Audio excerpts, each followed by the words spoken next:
Welcome to A Story Apothecary, a podcast filled with medicinal and healing stories. My name is Nana Timova, and I'm a storyteller and a pharmacist, and stories are medicines which I dispense. In this podcast, you will find my prescriptions of stories for the body, mind, heart and soul. So I invite you to join me as we enter the healing world of stories together.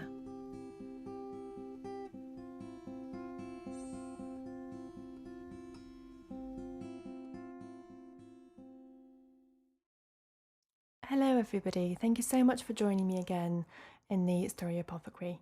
I'm really excited to be recording another episode. As always, a great thank you to all my Patreon supporters for making this possible. This episode is slightly different in that I'll be doing my very first interview with another storyteller. And there will be, of course, a story at the end.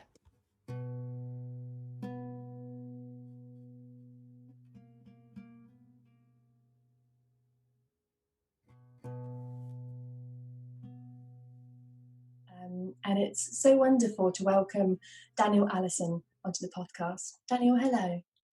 Hello, how are you? I'm good, how are you? Very well, thank you. Great. I'm really excited to have you on. So Daniel is a storyteller. He's an author from Scotland.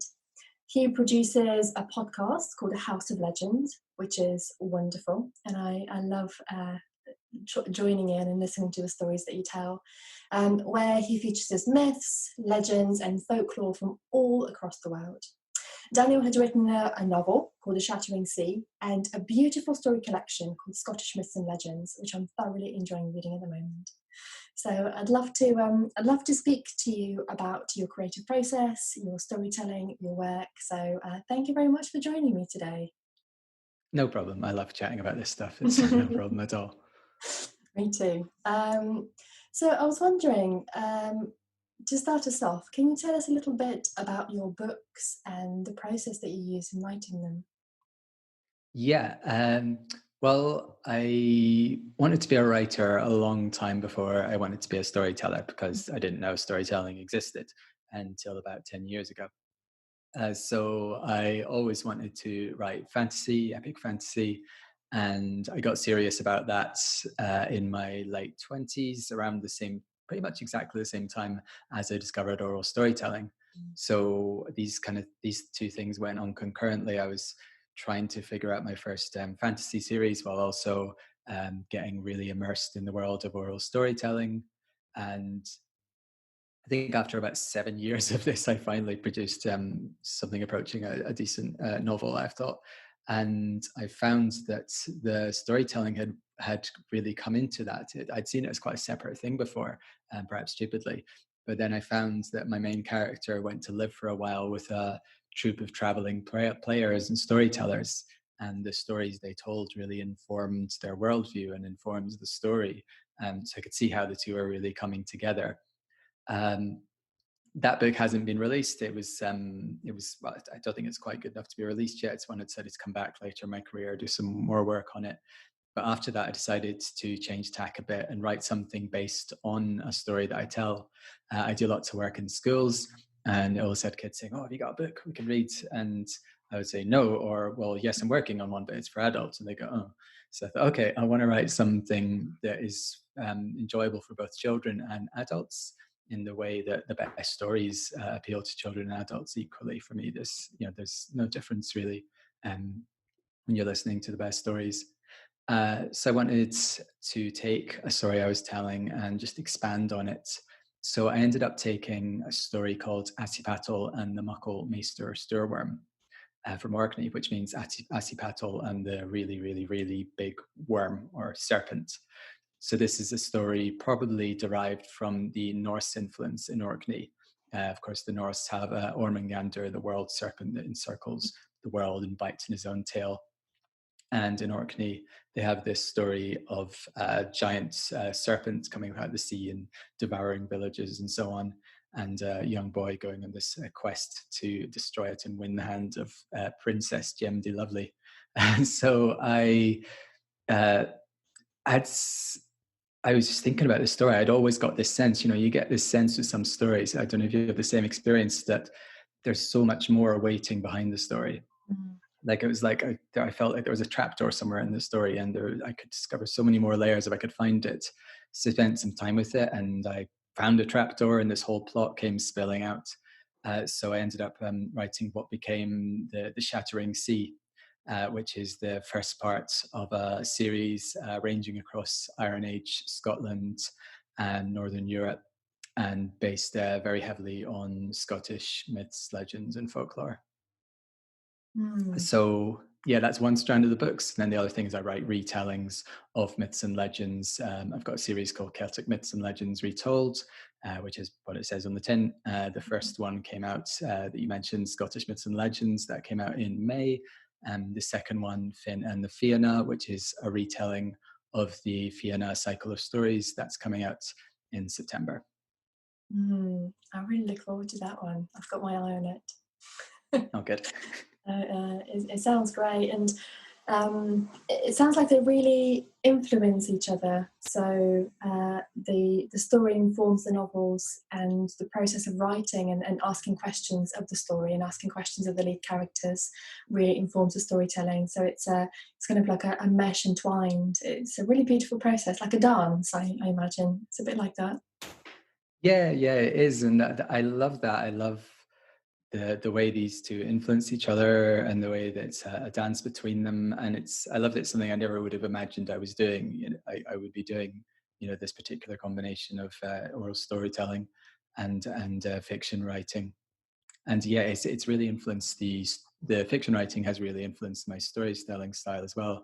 I remember the first time I worked on quite a big story after I finished Nara, which was my post-apocalyptic novel, and I was just like, whoa, this is different from anything I've worked on before. It was the Six Swans, and there was I just suppose I found I could get to know the characters much better, and the sense of the landscape in the story was much more powerful. Mm. I don't know how much it influenced other people's perception of the story, like my telling, but for me, it changed my relationship to the story very, very much. Mm. How interesting, how wonderful. You mentioned landscape, and I wonder if the landscape that you live in influences the stories that you tell or the novels that you write, and what is that process? Hugely, hugely. Lots of things, of course, everything you've ever done and dreamed and read influences your writing, but I think the landscape is the influence above all others. Mm. I see it as this, yeah, so it's like a dance as well. It's, you meet someone, you fall in love with them, or you see an amazing play or concert, and you just have to say, oh wow, that was amazing, and you have to tell people, or you have to say, oh my gosh, I love this person, I need to write her and his love poem. You need to express this thing you're feeling. And I think for me, I really love Scotland, I love Skye, I love Orkney, I love the Central Highlands, and I just have to write fiction in response to what I feel and what I see and experience. And then it's kind of back and forth. It feels like the two kind of influence each other. I can't go to Orkney, or I can't go to Skye without being immersed in the world of the stories that I've created there. So it's this ongoing back and forth relationship that I don't understand, and I don't really want to understand, because I love the elusive nature of it. Oh, it's beautiful. Um, I went to Skye for the first time last year in April, after Mm. a long time of wanting to go. I love going to Scotland on a regular basis, and I wrote poems on the rocks while having my feet in the cold sea, and I sang to the seals as I was working on a telling of the Selkie skin.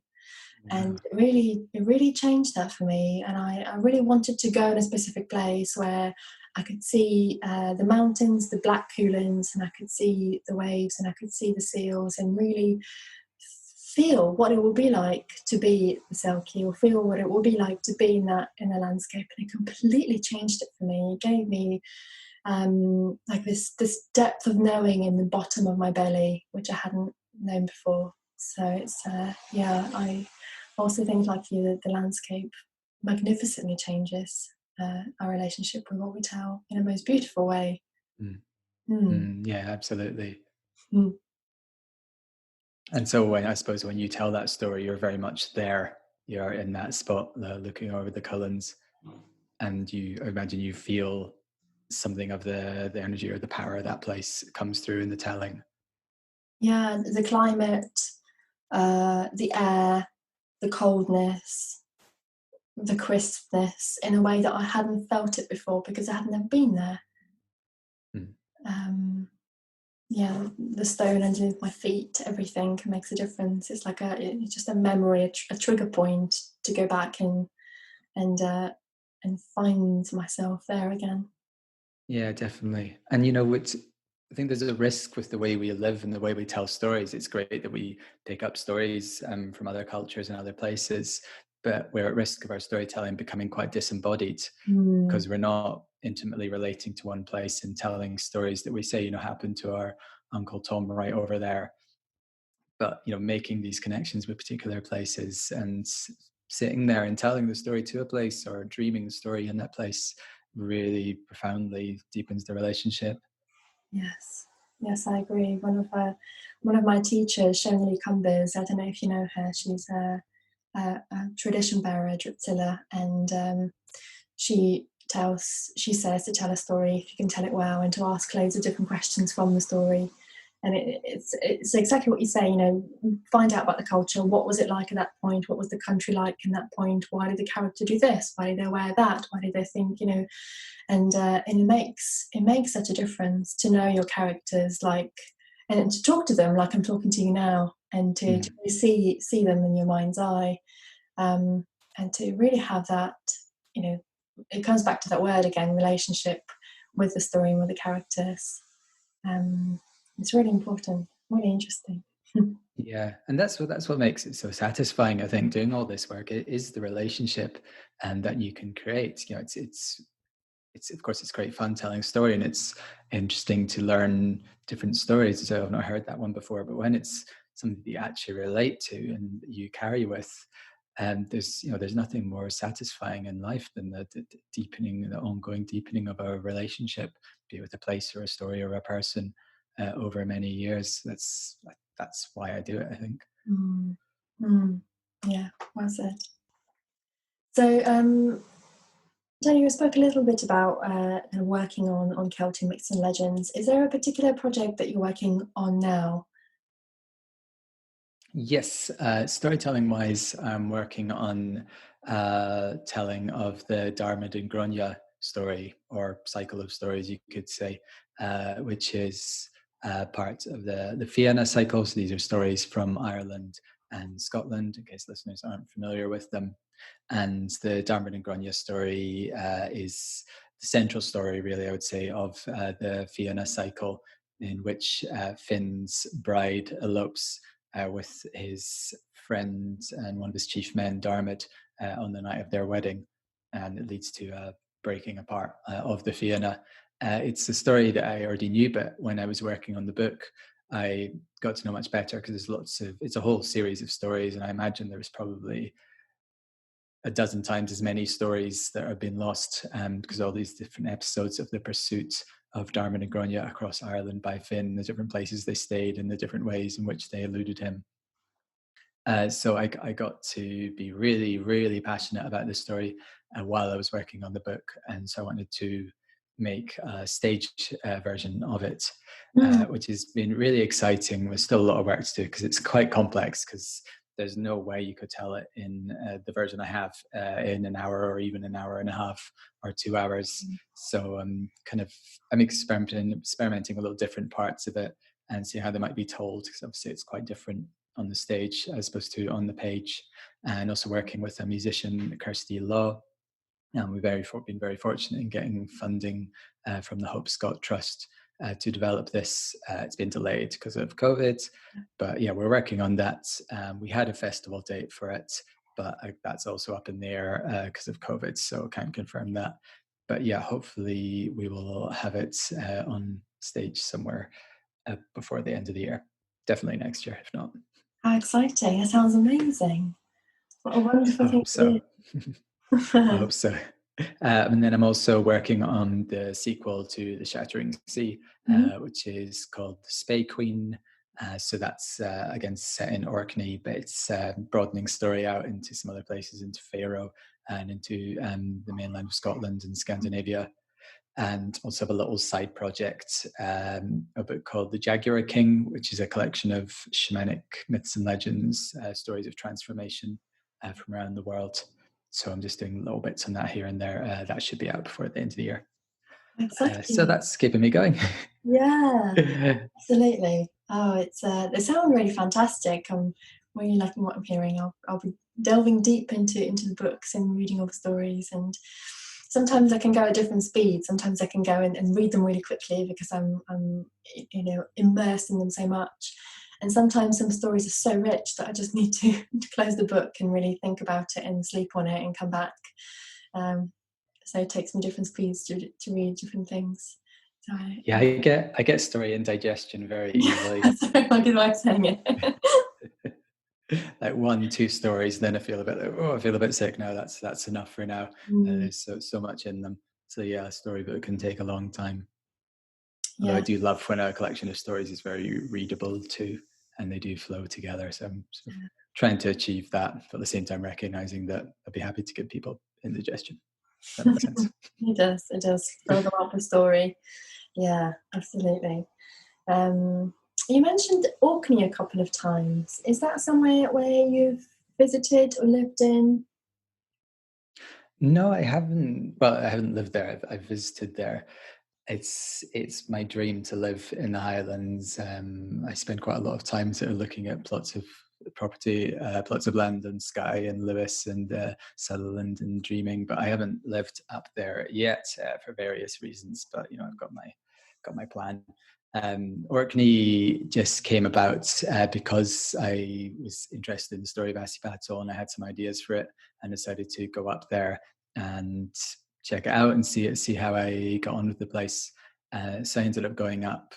I had this idea, unfortunately, or fortunately, in the middle of winter. So I went up there. I went up to Lewis for this winter solstice, then came back, and a few days later I went up and spent New Year about 10 days, 2 weeks in Orkney, just going out and to a different island every day and walking around, walking on the beaches, sitting in the tombs, and you know, getting to know the land a bit. And it really, really spoke to me. And so that was what confirms that this novel was a go.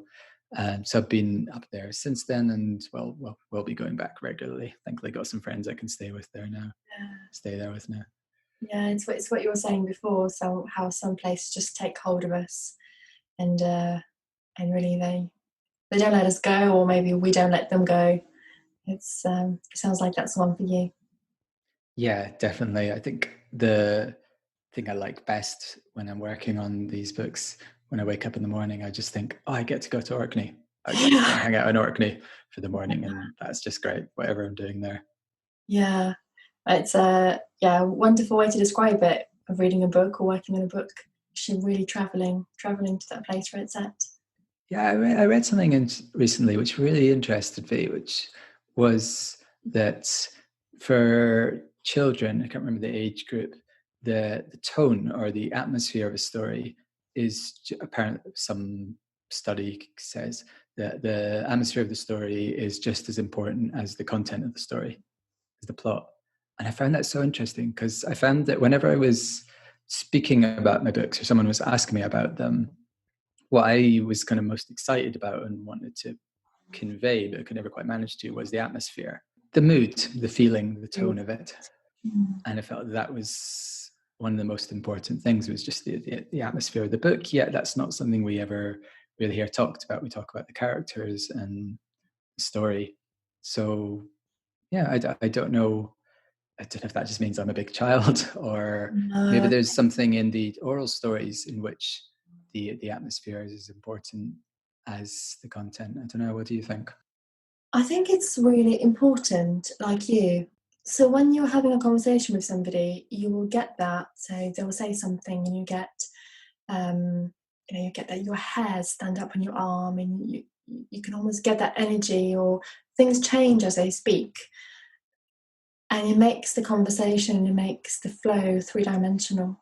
And it's really difficult and really important to get that from a story or get that from a novel, because it gives a different layer. You almost know what you're feeling if you are in that character's shoes or if you're watching from the side. And it gives a different depth. And I think it's not done very often, but when it's done well, it's amazing. It's another thing that excites me about the old stories, and that makes me want to write fiction based on them, is, it just made me think of this, is that for our ancestors, a lot of the time belief in fairies was real. The fairies were real, selkies were real, finfolk were real. So when they were telling these stories, it was a very different thing, as opposed to a story which you find entertaining or which you think is wonderful and beautiful. But if you actually believe these creatures were around you and you believe that magic was real and was not something glamorous and a bit edgy, but very real and very dangerous and frightening, how much of a different thing was it to hear these stories? So I think if we can evoke something of that through the tone of our telling, then we're perhaps giving a much, much richer experience in our storytelling. If we can evoke something of a world in which these are possibly real, not just entertainment. Yes, there's gravitas to them, and they are important. Yeah. Very important.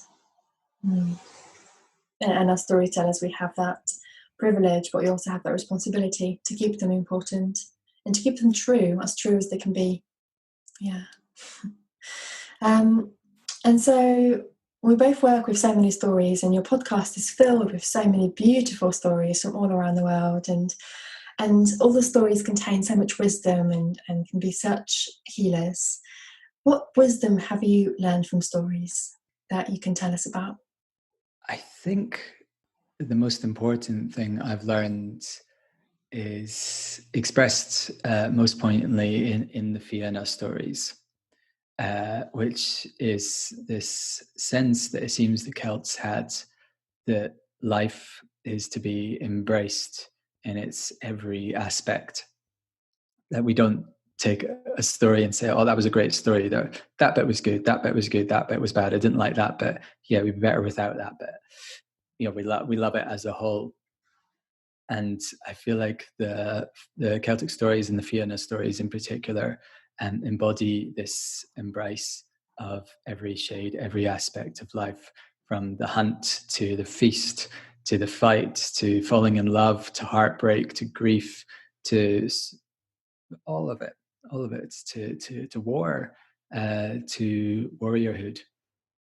And I think it's really beautifully expressed in the dialogue between Oisin and Patrick. I don't know if you're familiar with the story in which Oisin goes off to Tir na Nog and he comes back and the world of the Fianna has passed away and Christianity has come to Ireland, and he ends up living with St. Patrick. And Oisin is an old man at this stage, and so is Patrick, and the two of them sit and have these wonderful kind of friendly arguments. And Patrick's telling Oisin that he must repent and renounce his pagan ways and embrace the light of God, otherwise you'll never go to heaven. And Oisin's saying, well, I really don't like the sound of heaven very much, actually. And he says, is Finn McCool, is he in heaven? He says, no, he's a sinner, and he's in hell. And he says, well, if he's in hell, then he must like it there, otherwise he would have just climbed out of it. And he says, are there dogs in heaven? He says, no, of course there aren't any dogs in heaven. Dogs don't go into heaven. He says, well, why would any sane man go to heaven if there weren't any dogs there? And I think that's such a great expression of it all, that this world can be paradise. This world can be the other world. In fact, it's more perfect than Tir na Nog, because when Oisin goes to Tir na Nog, the land of milk and honey, where everything is wonderful and everyone's happy all the time, he just gets bored. Who wants that? It's good for a while. Sharon Blackie referred to this section in the story The Voyage of Bran, where Bran is on a voyage out west, and Manannan MacLear rises up out of the sea and says, where do you think you are? And he says, oh, I think I'm on a boat on the sea. And Manannan says, no, actually you're on a field, such a place, can't remember exactly where. And Sharon Blackie was saying, this may be a way of them saying, this magical other world is actually that world, the world you live in every day. And I think those of us who get interested in healing in the West and in spiritual matters, I think there could be this kind of knee-jerk tendency to feel like we need to turn our backs on the world to some extent, or to sort of purify ourselves out of it. And I don't know whether that comes from it's a sort of hangover from Christianity or a misunderstanding of Eastern religions. But I don't go in for that. I kind of feel, what's the point of being born at all in this world if you're not going to embrace it? So I think stories in the beauty with which they portray every aspect of life and the celebration of life in all its aspects, which stories encourage, that's what they've given me. Yes, it's very rich. It reminds me of the Rumi poem, This Being Human is a Guest House. Can we hear it? Okay. This being human is a guest house. Every morning a new arrival, a joy, a depression, a meanness. Some momentary awareness comes as an unexpected visitor. Welcome and entertain them all, even if they are a crowd of sorrows, who violently sweep your house empty of its furniture. Still, treat each guest honourably. He may be clearing you out for some new delight. The dark thought, the shame, the malice. Meet them at the door, laughing, and invite them in.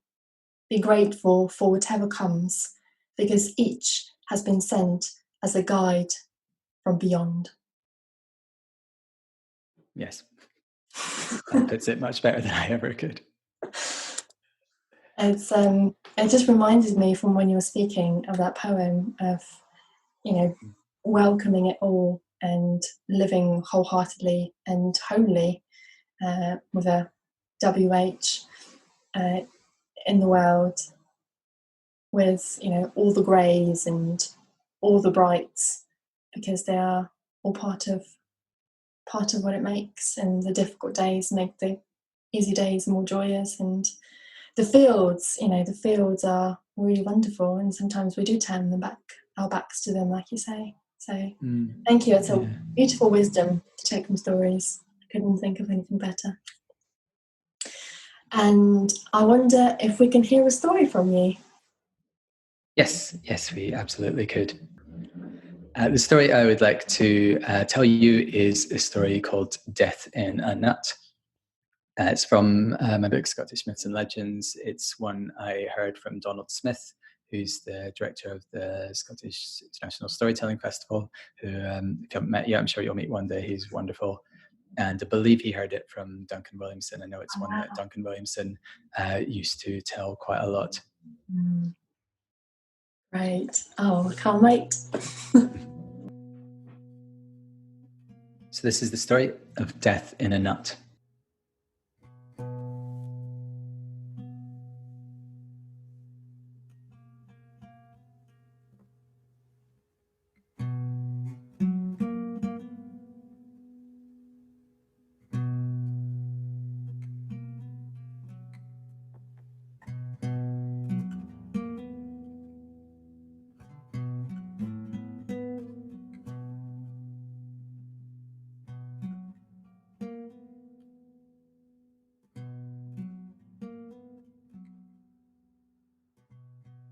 And they say that on the west coast of Argyll in Scotland, a boy called Jack once lived with his mother. And they had a wee croft where they grew potatoes and turnips and carrots, and they kept a goat for the milking and some hens for their eggs. Now every morning, Jack would leave his house early to go walking on the beach before breakfast. And he'd search for crabs among the rock pools, and he'd look for driftwood to bring home for the fire. And one morning in summer, Jack was strolling along the shore when he saw a man walking towards him. And this man, he wore a long black coat, he had black hair, black beard, black hat. His trousers and his boots, they were black too. And in his hand, he held a scythe. The black-clad man approached Jack. He looked at Jack, and as their eyes met, his gaze turned Jack's blood to ice. "What's your name?" asked the man, his voice as cold and sharp as his scythe. "Jack," said Jack. "What's your name?" "Death," said the man. And the crash of the surf became a whisper. "I wonder if you could help me," Jack said, Death, stroking his scythe blade. I'm looking for someone." "Who are you looking for?" "Your mother." My mother?" "Yes," said Death. "I know your house is near here, but I'm not sure exactly where. So be a good lad and point me in the right direction." And at that point, Jack, who'd been kind of transfixed by Death, he came to his senses. The surf was singing and the gulls were screeching, and he was not going to let Death take his mother. Jack threw himself at Death. Death was tall and strong, but Jack was quick, and he took him by surprise. He tackled Death, bringing him down to the ground. Jack was the best wrestler among the boys in his village, as it happened, and he put his skills to very good use. He wrapped himself around Death and pinned him down so that Death couldn't move a single limb. What to do now? Thought Jack. You see, he didn't let Death go. He looked around to see if there was a bit of rope nearby that he could bind Death with, but he couldn't see any bits of rope. But he did see a hazelnut shell. That gave him an idea. Jack squeezed Death, and he folded him over. And he folded Death again and again and again and again until he could fit him in the palm of his hand. So when that was done, he took the hazelnut shell and he stuffed Death into it. He pressed the shell closed, put it in his pocket. He looked and he saw that Death's scythe was still lying on the sand. Jack hid it in a nearby sea cave, and then he strode home, the nut in his pocket, whistling a merry tune. So not long after that, Jack arrived home to find his mother boiling water for tea over the fire. "Good morning, Jack," she said. "Did you find anything interesting at the beach?" "No," said Jack. "Why are you looking at me like that, Jack?" Jack realized he was staring at his mother. She would be dead now if he hadn't put Death in the nut, and it made him realize how much he loved her. So he ran over to her, and he squeezed her, and he kissed her cheek. "Would you like eggs for breakfast, Mother? I'll make them." "Oh, I would, thank you," said Jack's mum, touched by his sudden show of affection. So Jack went out to the hen house, came back with some eggs. He removed the kettle from the hook over the fire, and he put the girdle in its place, smeared butter over the girdle, took an egg and cracked it off the side, but the egg wouldn't crack. "Tough eggs, these," said Jack. Tried again, a bit harder. Still the egg wouldn't crack. Jack hit the egg again, against the girdle, harder and harder, but not a sliver of a crack did he make in the eggshell. "Well, let me have a go," said Jack's mum. She had no luck either. There must be something wrong with that egg. Try another one," she said. So Jack tried another egg, but do you think he did any better? Nope.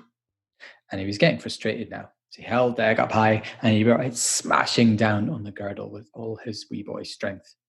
No good. He took a knife from a drawer and he tried that. No good. He took a hammer from the drawer, set the egg down on the kitchen worktop, and he beat the egg with the hammer until he had no strength left. Maybe we'd better have carrots today," said Jack's mum. "I'll go out and get some carrots from the garden." So Jack did it as his mother asked, and returned with some big fat carrots. "Chop them up and fry them," said Jack's mum. So Jack washed the carrots, he took the knife and he went to chop them, but, well, what do you think happened? The knife wouldn't go through them. "The carrots too?" said Jack's mother. "This is very strange." She had a try, of course. Neither of them could get the blade through the carrots. I think we must have used up all our strength somehow," said Jack's mother. "I know what to do. Take some money from the jar, go to the butcher's. He is a big, strong man. He'll never run out of strength. And even if he does, he's got that big meat cleaver of his that could chop through anything. Get some sausages and we'll have them for breakfast." So Jack took a few coins from the money jar and he headed into the village. He went into the butcher's shop and he asked for a string of sausages. Jack, I'd love to sell you a string of sausages, said the butcher, but I can't. Why not? Asked Jack. Watch. The butcher lay a long string of sausages on the counter.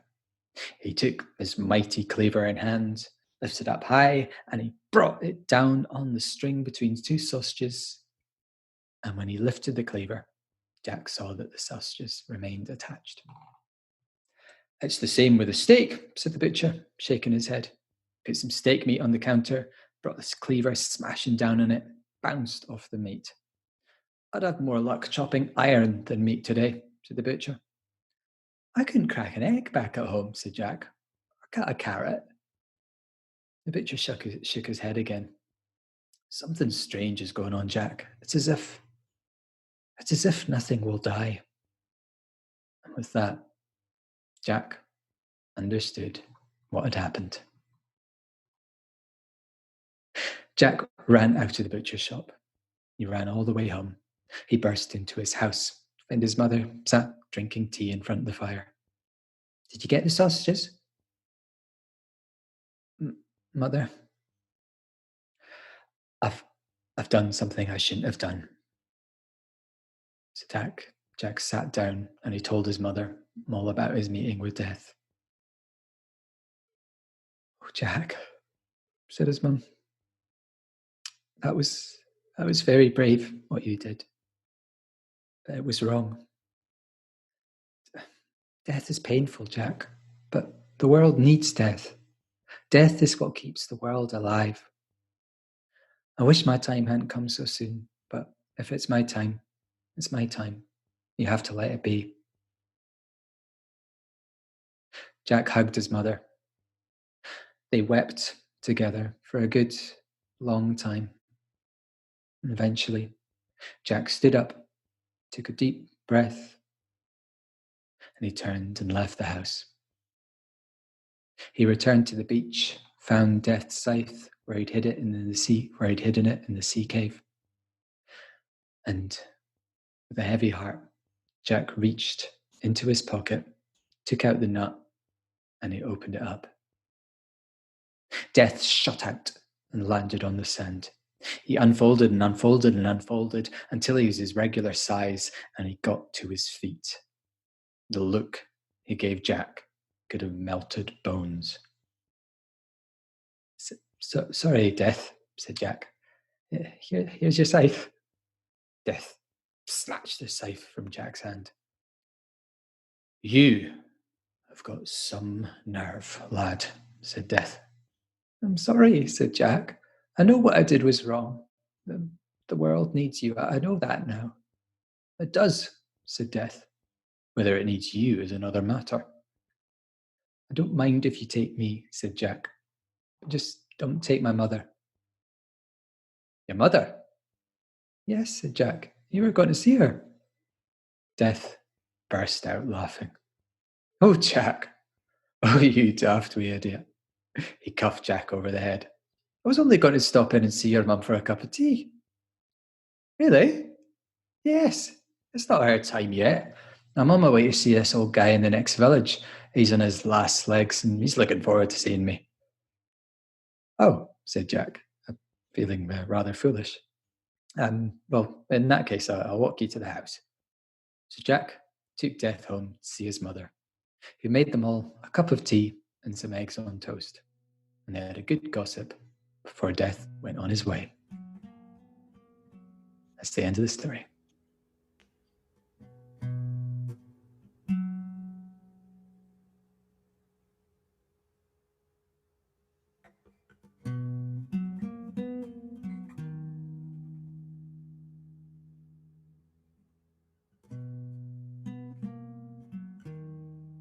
Thank you. What a wonderful story. I hadn't Great, heard isn't it? that before. It's oh yeah, it's so rich and with imagery and with meaning and a sober but beautiful reminder. Yeah. Such a beautiful, light and playful, yet really touching and moving exploration of this idea and this truth that death is a part of life and life is a part of death, and like what we were talking about earlier, of accepting, embracing the whole cycle. And I like that it, it touches on that, but in a fun way. Yeah, it seems to have made a whole circle, which is great. Yeah. Whole circle in discussion. Thank you ever so much for the beautiful story and the story wisdom that you shared with us. And before we go, I wondered if there's anything else you wanted to tell, and if you can tell our listeners more about where they can find your work and more information about you. Yep, sure. So the best thing to do is to go to my website. That's houseoflegends.me, M-E, and there you'll find details about my books, about my podcast, and all the other things I do. I'm quite active on Instagram now, so if you're on Instagram, please follow me there, and I'm putting stuff up every day related to the things that we're talking about. If you are interested in storytelling yourself and you'd like some coaching, I do coaching groups as well as one-on-one sessions. I've got 2 groups on the go now. So you can find details about that on the website. I also do book coaching. So if you're writing a novel or thinking about writing your first novel, I can coach you through that as well. I've also got a mailing list. So the best way to keep abreast of all these different things is to join the mailing list. There's a sign up on my website, and you get my ebook Silverborn for free when you join the list. And that's a little collection of old stories from the north of Scotland told through the mouths of the characters in the Shattering Sea. And yeah, just have a listen to the podcast. If you enjoy Nana's wonderful podcast, hopefully you'll enjoy mine as well.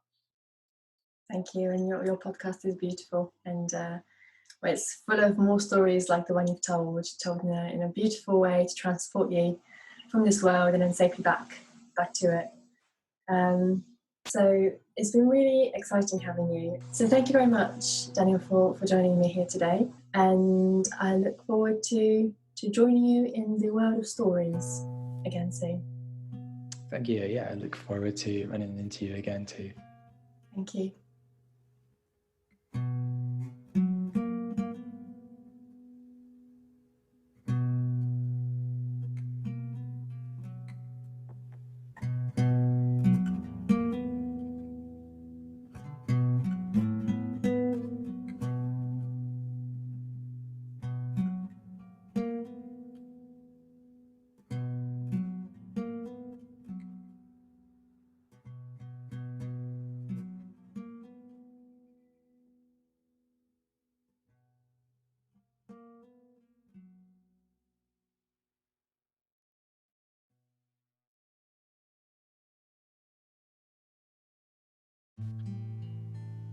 Thank you for joining me in the Story Apothecary for healing and medicinal stories. I hope we'll meet again. Until next time.